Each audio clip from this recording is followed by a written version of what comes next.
Hello everybody, we just finished watching the 12th episode of the Bleach TYBW arc, and because I just finished watching it, I am going to, well, talk about it like normal. To get started on all of the housekeeping stuff for this episode, again, I'm sorry this is coming out really late. This is coming out on Thursday, when the episode actually premiered 3 days ago on Monday. That's just because it was the Christmas time, and I didn't really have time going up to see family and all that stuff to really watch the episode and take a good recorded notes and get it edited like I like to do and all of that. And I want to make sure that I do these reviews the correct and right way, so that's why this is coming a bit late. So like I said, this is the 12th episode of the 1,000-Year Blood War arc. An interesting thing to note is that both episodes 12 and 13 were released on the same day here in the States, at least, making sort of this hour-long special that Viz promoted. Of course, like I said, they're actually split up into two parts, being two different episodes, but it works to the same effect of an hour-long special, pretty much. This is episode number 378 overall, and like I said, episode 12 of the 1,000-Year Blood War arc. And this episode is titled Everything But the Rain, June Truth, as we understand things that happen in June this episode, right? Now, this episode does cover chapters about 533.5 to 537.7, right, which makes up for about 4 total chapters, which is what these past few episodes that have been not quite fight-based all the way, what they've all been going for is about that, around 3.5, not quite 5 chapters, but around that area in length. Last time we had the Everything But the Rain flashback starting, which is, of course, Ishin, Shiba as we know him back then, and Misaki, Kurosaki, their stories along with Ryukin, and pretty much this is Ishin telling this to Ichigo to let Ichigo find out who he is, so he can, of course, get his blades all together, right? That's the big thing here. Sorry about background noise if you guys heard that, which I don't know if you did. So this episode starts out with Ishin reporting to head captain Yamamoto and the rest of the 13 court guard squads about what was going on. Yamamoto pretty much says, like, hey, I understand that you kept civilian casualties to a minimum, but that's Squad 13's zone. This time I'm not going to punish you, but all you said in the report is about how weird that hollow was. Are you sure you're not leaving anything out? Sort of showing that he thinks something is up, and of course, as we know, there was a Quincy there, right? Ishin's just like, no, there's nothing else there, sir. I was just on my own and I dealt with the hollow, right? At this point, we go to Misaki, who is in school, and we see her thoughts on the matter of, she's like, I wonder if that Soul Reaper's okay. I wish I would have gotten his name and everything. And we didn't see Ishin pretty much doing the same thing in the Soul Society, like, oh, I wonder what everything was. I hope she's all right. And at this point, we see that Misaki is walking home from school as a side of her face sort of goes into, we sort of cut into like the spiritual realm or whatever, in the world of living, and we see that half of Misaki's face is almost coming over in darkness, right? And we see it happen once, and then we see it happen again as she faints and accidentally knocks into the sky, right? And we see this is Urahara, who is, of course, banished his soul to Soul Society at this time, and being that this is only like 20 years ago and he's been banished for about 109 or something like that. I totally forget what the whole thing is, right? But we see that Urahara's like, oh, no, my bad for walking into way, right? And as he's starting to walk away, it happens to Misaki again. Urahara realizes, oh no, something's up. That's hollowification, right, as we learn later in the episode. At this point, the opening Scar by Tatsuya Kitane plays.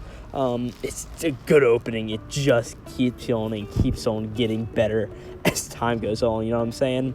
Misaki gets home, and Ryukin's mom interrogates her, Misaki, and Ryukin just hears this and is like, oh, what's going on here? And we see that Misaki is just being beat into by Ryukin's mother, and Ryukin is like, who told her about that. Everything was fine, and he thinks it was Katagiri, wasn't it? And he goes to confront Katagiri, as Katagiri is like, hey, she had a wound, and she has to be healed by Quincy's, or else she won't properly heal. Your whole thing was going on about the bloodline, and now you're not worried about the bloodline. What is going on here? Right? And as Ryukin sort of hears this, he runs back out to start to deal with his mom, right?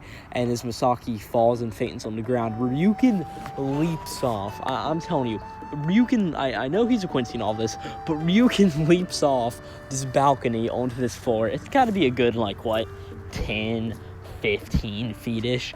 He just leaps off of, grabs Misaki, and we see that she has a hollow hole that has been opened up within her. And Ryukin sees this, and he's like, what's going on? Ryukin's mom sees this, and they're both like, what's going on? And Ryukin starts to pick her up and take her somewhere as things are just going on, right? As Ryukin is running, this massive hollow appears behind him, right? And this is almost about to take a Ryukin and Misaki-sized snack. A machine comes from the background and just cuts the hollow in two. And at this point, Ryukin and Ishin have a massive fight about what's going on here, right? Of course, Ryukin's like, this is all your fault that Misaki's like this. She protected you. And Ishin's like, oh, I'm sorry. I was just trying to come see what's going on, right? And as Ryukin and Ishin fight, Urahara appears and pretty much is like, hey, there's a way to save her. You guys are coming with me if we're going to do anything, right? At this point, we see they're in the Urahara's candy shop now, and we get a peek into Misaki's inner world as we see she's just floating around inside this black gale of nothingness around her. And as she's floating, she runs into this big, massive, hollow sort of looking thing in her inner world, right? And it's starting to terrorize her, but she's like, it is sort of nice and tranquil in this world. It's all right, but I don't want to stay here, right? And as this happens, we cut back out to the main world, where Urahara really gives the entire explanation of what's happening to her, right? During this time, we get at least 5 minutes of dense explanation about the lore of the series and everything like that. And really, we just sort of learned that Ishin is sort of a dunce in a way, right? He knows stuff, but he doesn't know stuff. And we also see that Ryukin is incredibly smart at all of this, technical terms and all of that. And pretty much we learned that what is happening to Misaki is hollowification. Of course, Urahara knows about it because it's the same thing that happened to all of the Vizards that we know him as today, so Shinji Hirako and all of those important people. And we know that Urahara has been researching this, and that's why he was banned from the Soul Society, was for saving them in tow. And we pretty much get the whole explanation that what Misaki's soul is trying to do right now is having soul suicide. And the way to prevent that is to counteract the forces within. But we know that Misaki has a really bad case of this, so it'll take a lot of power and a lot of counteracting force to counteract her. In Bleach, we know there are 4 sort of main races in a way, right? You of course, have your humans, just regular standard plane of existence humans. You have your hollows, you have your soul reapers, and you have your Quincy's, right? And Misaki right now, in the sort of present timeline, when she is harmed by this hollow, we know that she is a Quincy and a hollow, right? So she's got those 2 forces inside her. And a perfect way to counteract those, because of course, the hollow side is counteracted by the Soul Reaper, and Quincy's are counteracted by the human side. So the only way to save her is to have Ishin go into a Gigai, become pretty much a full human in a way, who still has that sort of Soul Reaper identities within him, and for him to pretty much stay around and be binded to Misaki in a way to where she won't have any issues living her life, right? And to where she will be survived. She won't be a true Quincy again, being that she has that hollow inside her, but she'll be able to be saved, right? Before this really gets spelled out, Ryukin understands what's going on and is like, no, that can't be the only way. But then Urahara's like, well, we don't even know if she'll save her. This is a very disadvantageous thing to Ishin because, of course, he'll be losing his Soul Society powers and a lot of other things, right? But Ishin's just like, you know what? I'll do it. I'll do it. Sure. I don't see why not. As we go back into Misaki's inner world, where she's like, oh man, whatever's going to happen to me as this hollow's here, as we see Ishin come in, use Ugetsuga Tensho, and just destroy this hollow in the inner world. And at this point, we see that this entire procedure is successful. Misaki's back to being herself again. Ishin has become a sort of full human and everything like that, and the world is all good again, right? Or as good as you can sort of get it, right? We see Ryukin walking home because, of course, he's lost Misaki, and of course, the whole thing here was Ryukin was the one who's supposed to marry Misaki because of Quincy bloodlines and all that stuff, but at this point it's just not safe. We see a bunch of things where Ryukin's walking home and the rain's just pouring down. Katagiri comes up behind him and sort of tries to reassure him and be like, hey, this is what's going on. I hate to see you cry, so just let's go home, let's figure it out and everything like that. And at this point, we start to get some narration from Ishin, right? And we sort of fully understand what happened to Ishin and Misaki. So pretty much Misaki ended up getting into college. Ishin had to stay in the world of the living, of course, with the medical knowledge that he learned in the Soul Reaper Academy. He pretty much started a clinic, which is of course Kurosaki Clinic, and made a life for him there. And over time, him and Misaki grew to be together, and eventually they had Ichigo, right, which is of course the main protagonist of the story. And let's flip my notes around. So at this point, we sort of get a rehash of Ichigo's tale through the eyes of Ishin, as he's like, so pretty much you met Rukia, absorbed Soul Reaper powers, went to the Soul Society, met Urahara, did a bunch of stuff, right?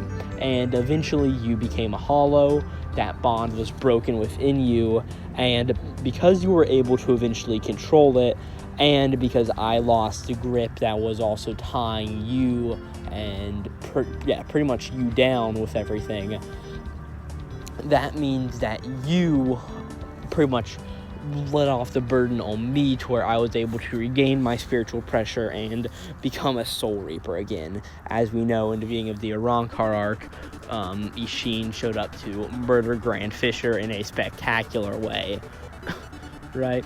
And at this point, we see Ishin's like, but hey, everything makes sense to you there, right? And Ichigo's like, yeah, it does. And Ishin's like, but there's one thing you haven't understood yet. It's what happened on June 17th, 9 years ago today. That is a thing that you still need an explanation for. At this point in the episode, we still have about 5 minutes left, but the ending plays. Salahate by Serian. It's the ending, that's there, right? But I really like where this episode cut, right? Like, right at the end, we get the title, Everything But the Rain, June Truth.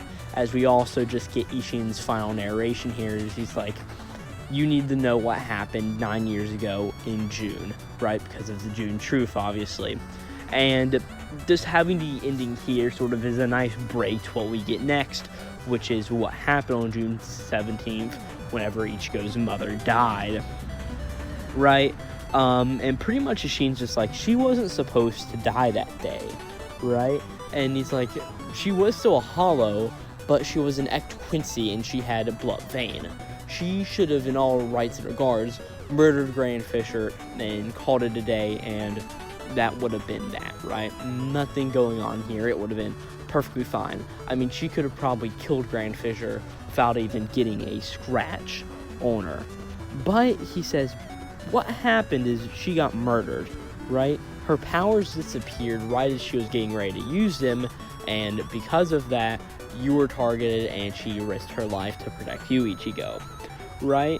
And Ichigo's just like, okay, but how'd she lose her powers? What happened 9 years ago? And we learned this is when the Ashwaulan happened. And we pretty much, if you remember back at the beginning of the 1,000-Year Blood War arc anime adaptation, they had the Quincy Creed, or whatever you call it, right? The king will regain his pulse after 900 years, his mind after 90, his strength in 9, and of course we know that the invasion is happening now, so 9 years ago was when he would have regained his strength. And the Ashwaulan is pretty much the performance of cutting down on Quincy's, right? Taking Quincy's who should not, who are not worthy in a way, and taking their powers and giving them to Yhwach himself, the king of Quincy's, right? We also get a note that Uryu's mother, Katagiri, died that day, and of course we know who Katagiri is from this flashback, so a little bit now we know that this is why Katagiri isn't around anymore, and why Uryu grew up without a mom in pretty much all respects, right? And at this point we also see that Ichigo's mom died because of this, and Ishin gives the important information that Yhwach is the father of all Quincy's, right? Every Quincy has his blood and DNA flowing through them in a way. And because of this, Ichigo fully understands what's this called? What was the name? Yhwach meant whenever he was like, "You are my son in the dark," right?